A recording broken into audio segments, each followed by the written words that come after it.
sommes de retour sur le plateau de TV Finance. Merci beaucoup si vous nous rejoignez à l'instant et merci beaucoup pour votre fidélité. Comme tous les vendredis matins, eh bien, il est l'heure désormais de retrouver Antoine Quesada. Bonjour Antoine. Bonjour Antoine. Bonjour, merci Antoine d'être avec nous ce matin, comme tous les vendredis. Vous êtes trader, formateur et coach chez AQTS.fr et on va donc analyser les premiers mouvements à la Bourse de Paris. La Bourse de Paris qui, comme attendu, a ouvert en hausse, plus 0,3% à 7312 points. Antoine, est-ce que cette hausse va continuer au cours de la journée et au cours des prochaines séances selon vous ? Écoutez, je ne suis pas devin, mais oui, a priori, ça pourrait continuer à monter aujourd'hui, voire même le début de la semaine prochaine. En tout cas, graphiquement parlant, c'est ce à quoi on peut s'attendre. Alors, on revient sur mes graphiques habituels, ici l'hebdomadaire, donc la dernière bougie à droite, c'est la bougie de cette semaine qui va se terminer tout à l'heure à 17h35. Donc, qu'est-ce qu'on peut dire? Que la tendance de fond, elle est toujours haussière, il n'y a pas de problème là-dessus. J'évoquais il y a quelques semaines le fait qu'il me paraissait, graphiquement en tout cas, peu probable qu'on ait affaire à un retournement baissier sur du long terme, en tout cas dans les semaines qui viennent, du fait que les plus hauts historiques, les 7580-82, n'ont pas fait l'objet d'une sortie de bande de Bollinger par le haut. Vous vous rappelez, j'en avais parlé. Et généralement, encore une fois, ce n'est pas une règle absolue, mais en général, un retournement de tendance, sur quelques unités de temps d'ailleurs, qu'il s'agisse, se fait à la suite d'un excès. Donc un excès, sans être sorti par l'extrémité haute de la bande de Bollinger, paraissait peu probable. Cela dit, ça peut se produire, mais la probabilité est faible. Donc tendance haussière ici.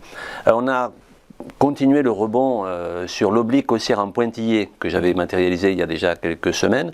On voit bien qu'on avait cassé effectivement ici la grande oblique dans un premier temps, mais il y avait une deuxième oblique qui passe par 3 points de contact et on voit que ça s'est quand même maintenu. Donc la troisième jambe que l'on voit sur la troisième bougie à droite de l'écran. Donc ce rebond s'est maintenu.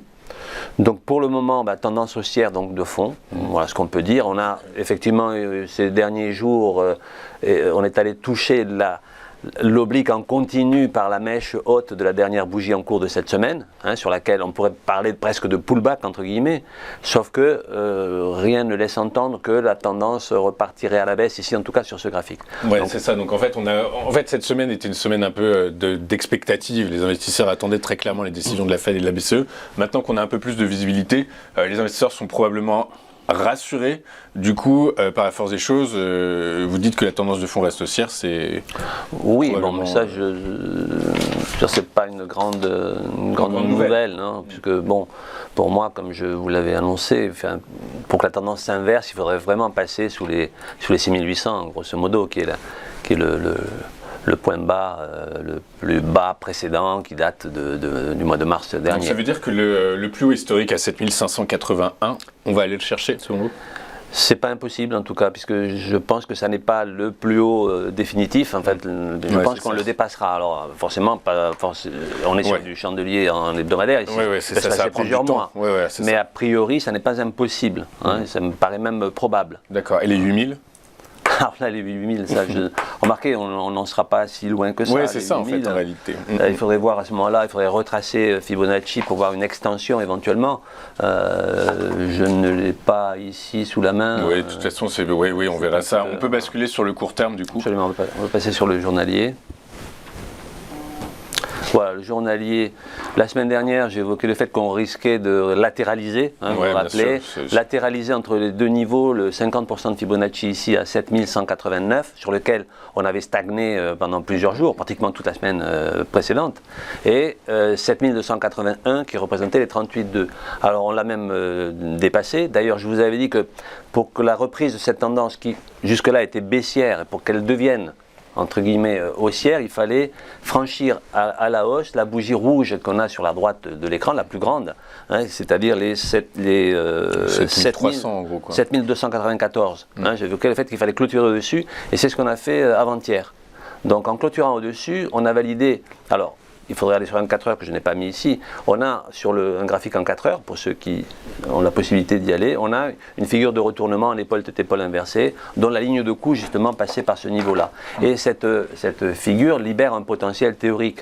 Alors les 50% d'objectifs, et c'est ce qui me paraît être l'objectif le plus probable pour les jours qui viennent, serait les 7400 points, qui à ce moment-là serait une grosse résistance. 7396, 7400. En fait, le palier supérieur de Fibonacci, on pourrait penser qu'on risque de latéraliser là aussi, mais un cran au-dessus par rapport à ce qui a été fait dans le courant de la semaine. Okay. Ça, c'est dans le meilleur des cas. Alors, vous avez vu que j'ai rajouté ici une petite oblique en pointillé, mais en bleu, qui est tout simplement une droite de tendance court terme, ici, sur laquelle on a tapé à 3 reprises, et la mèche de la bougie d'hier,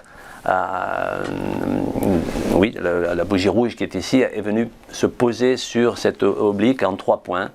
Donc voilà. Bon. Donc tendance haussière, la tendance reste. Tendance haussière, c'est pas une grande tendance de fond pour moi, elle est haussière. Elle reste haussière à court terme, pareil, on est haussier, donc sans grande puissance non plus. Ouais, c'est-à-dire qu'il n'y a pas beaucoup, d'échanges. Les échanges restent quand même. Et d'un point de vue fondamental, effectivement, on est un peu limité. Il y a l'inflation en zone euro tout à l'heure, ce matin, mais sinon c'est vrai que c'est plutôt calme. En tout cas, la semaine a été agitée. Absolument. De toute façon, quoi qu'il arrive, du coup, là, cette fin de semaine va être plutôt calme. Donc on n'a pas effectivement d'informations fondamentales à se mettre sous la dent pour expliquer les prochains mouvements. Donc effectivement, on est probablement sur des mouvements techniques. Du coup, par la force des choses, ce que vous nous dites, c'est que les 7400 points, on peut les avoir en visu. On peut les avoir. Hein.